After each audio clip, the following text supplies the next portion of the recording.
Yes. Honorable Speaker, I said I'm glad that you gave me the opportunity to speak on this. I first want to thank His Excellency the President for leading the candidature of the Kenyan candidate, the Right Honorable Raila Odinga, with a spirited fight. I also appreciate those members who put in the support and acted as agents. Honorable Speaker, I want to first start by saying that it is important that we know that the Right Honorable Raila Odinga was not the candidate. Kenya was the candidate. That is what many Kenyans forgot. So any Kenyan who was against the candidature of the Right Honorable Raila Odinga is an unpatriotic Kenyan, because it is very prestigious for your country to hold the position of chairperson. That position of chairperson is actually the symbol of continental unity in Africa. So it is the envy of every country to have a person from their country to hold that position of chairperson. So anyone who makes disparaging remarks is actually doing a disservice, not to the individual of the Right Honorable Raila Odinga, but to us as a country, and must be frowned upon. It is also important because it seems like during this conversation, many Kenyans never understood the significance of that position of chairperson. When you have that position of chairperson as a country, you literally have the ability to be able to shape the economic and trade policies of the entire continent. You would be able to have the ability to champion the African Continental Trade, Free Trade, it's African Continental Free Trade Agreement, yes. And it's something that has been very difficult for us, for Africa to achieve. You will also be able to promote the unity of Africa, even in movement. You see that today, to go to an African country, within Africa, I have to get a visa. Today, you go to the EU, if you have an EU visa, you can practically transverse the entire EU without any border stop, and so can the trade movement also happen like that. So it is upon us as Africa and as Kenyans that we were in an enviable position, that we almost clinched that position of chairperson, where we'd be able as a country to champion the free movement of Africans within Africa.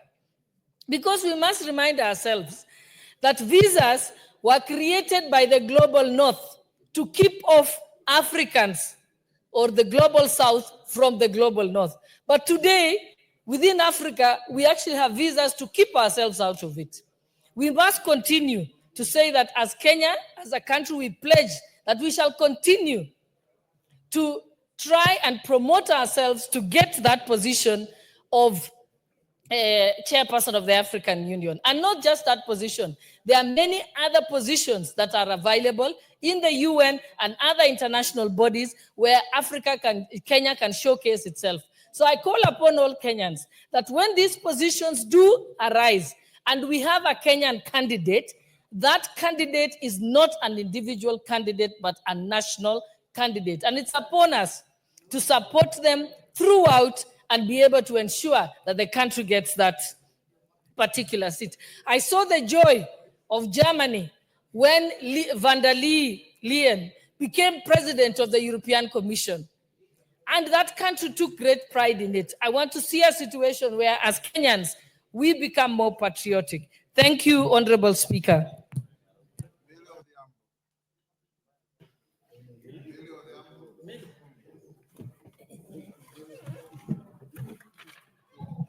Thank you, Mr. Speaker.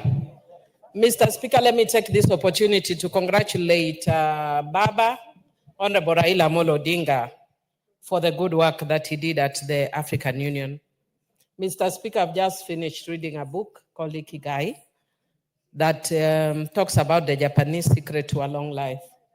Mr. Speaker, one of the things that they talk about that contributes to a long life is never retiring. And Mr. Speaker, I'm never retiring. And that you never retire when you have discovered your Ikigai, which is your purpose for living. very few people in life discover their purpose in life. One of them is Honorable Raila Odinga. And his purpose in life is service to humanity. It doesn't matter how much people want to pour in dirt on him. Younger generations who do not know what he has done over the years, you can never take away his ikigai.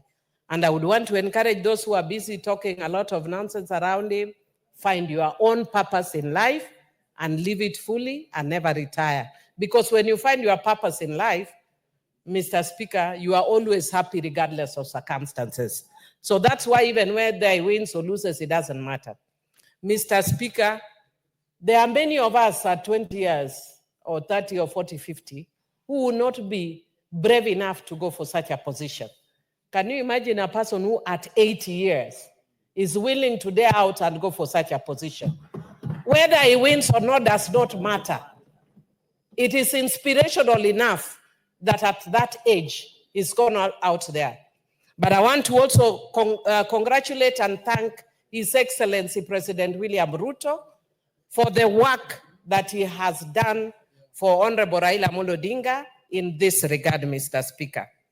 Mr. Speaker, when we went there, I went very cautiously optimistic, not because I had less faith in the capabilities of Honorable Raila Odinga, but as a person who has worked in the Pan-African region with the Pan-African Parliament and other fora, Mr. Speaker, I understand the geopolitics very well, the issues of regional blocks, language blocks, amongst other issues, Mr. Speaker.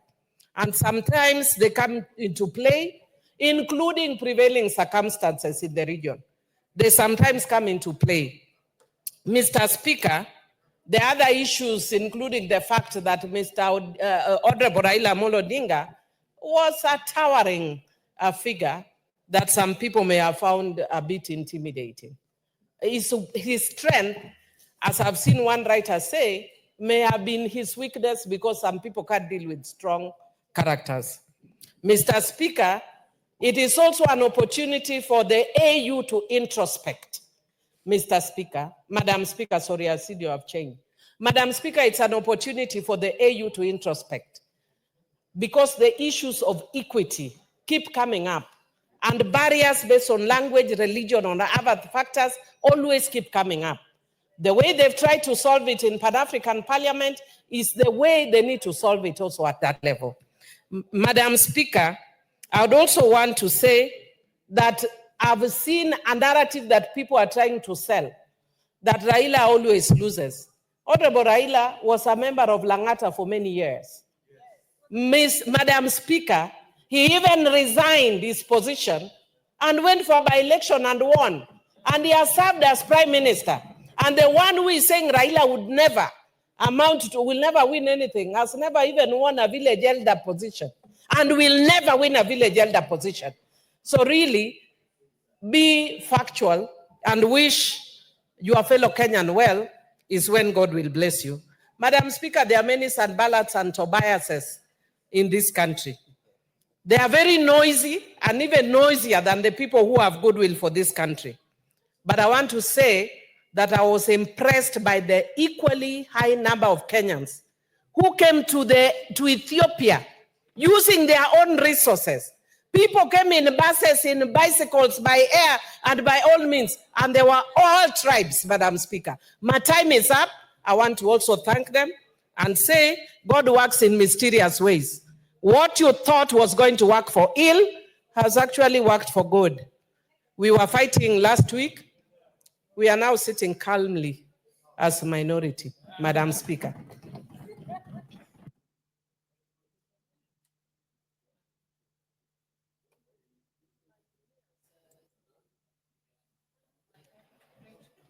The Honorable Farah Maalim.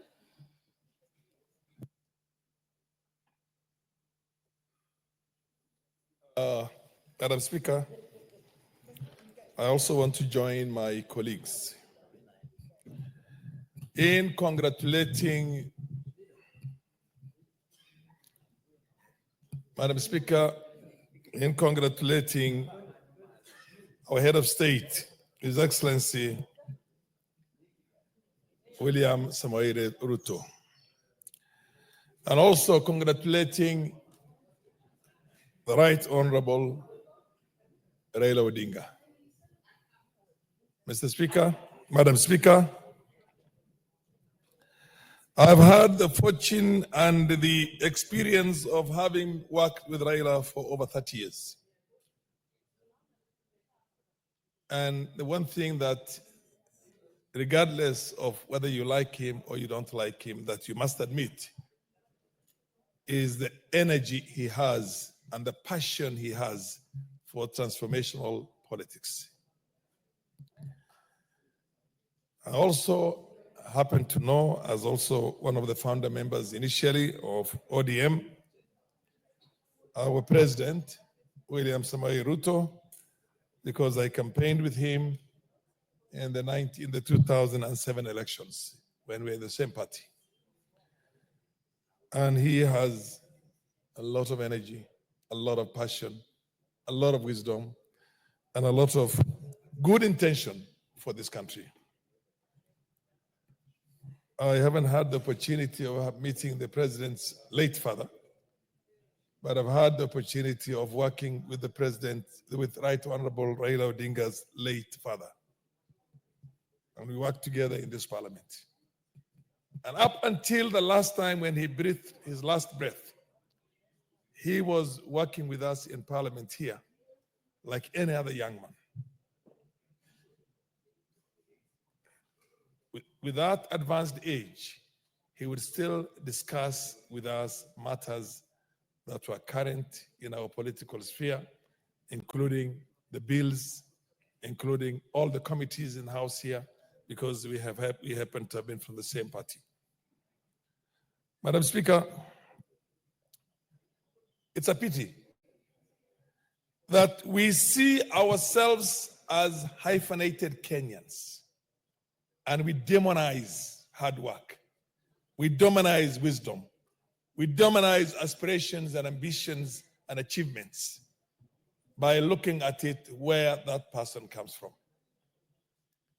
And I know that because we suffer the same things.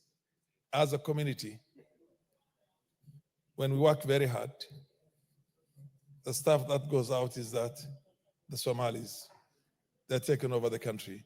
They're doing very well. This is one thing that should have made every Kenyan proud, that other Kenyans are doing very well in terms of development, in terms of entrepreneurship, in terms of athletics, in terms of academia, everything. Madam Speaker, I want to tell our country, I host a nation, or rather a constituency, which houses in excess of 450,000 refugees. And those people are from the same tribe, the same ethnicity, the same religion, the same looks, the same denomination within Islam. They are all, we have got 4 denominations within the Sunni Muslim, but then they are Shafi'is. And still, when you have a failed state, the amount of mayhem, the amount of destruction, and the amount of suffering is unimaginable and incalculable. I want to warn my Kenyan brothers and sisters, starting with members of parliament. Let's not divide our country. Let's not divide our country. Look at the Congo DRC in the period of time since Mobutu Sese Seko was overthrown. They've lost about 6 million lives. And there is no light at the end of the tunnel. Madam Speaker, I would beg you to give me 2 more minutes if you can. Madam Speaker, we are 44 nations in this country here, with 44 different languages, with different looks, with different regions. If I've seen Somalia, I've traveled from one end of that country to the other end.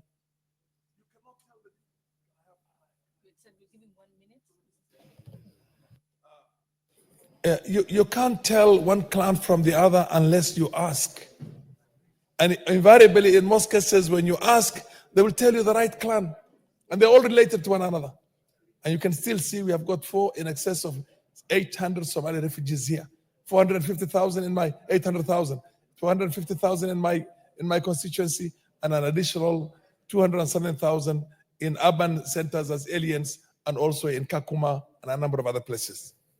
Madam Speaker, I implore on my Kenyan brothers and sisters, let us respect the leadership of this country. Raila Odinga is a leader of an immense repute. Let's respect him. Let also the leaders who have had positions in this country as ministers, as vice presidents, as everything, as president, respect other leaders. Democracy, the nature of democracy is diversity of opinion. The fact that somebody does not agree with your political opinions does not necessarily mean that you have to demonize that person. This country needs healing, Madam Speaker. The other option is that we don't want to turn it into a DRC. We don't want to turn it into another Somalia. And we don't want to turn it into a Syria or a Lebanon or a Libya or God knows where, or a Yemen, Madam Speaker, or Syria for that matter. Madam Speaker, let us celebrate our brilliant scientists, let's celebrate them. Our athletes, let's celebrate them as Kenyans. Our political leadership, let's celebrate them. Madam Speaker, whenever we ask for something, we're asking for it or contesting for those things as Kenyans. The candidature was Kenya. It was not Raila Odinga. Raila Odinga is secondary. And now Kenya lost and Djibouti won. We ran for the Security Council one time against Djibouti and won. And Djibouti lost that time. So losing and winning is neither here nor there. We had loved to win, but if our brothers in the other end won, we will congratulate them, give them a good handshake, and tell them next time. But for the future, from here going forward, there is need for this country to be united. The President and the Prime Minister, my advice, my implosion, my pleading to them, please unite this country. Keep on the good work that you're doing right now. And let the naysayers understand that Kenya is bigger than your political.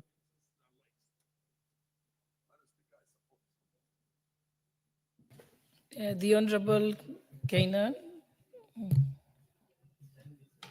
Thank you, Madam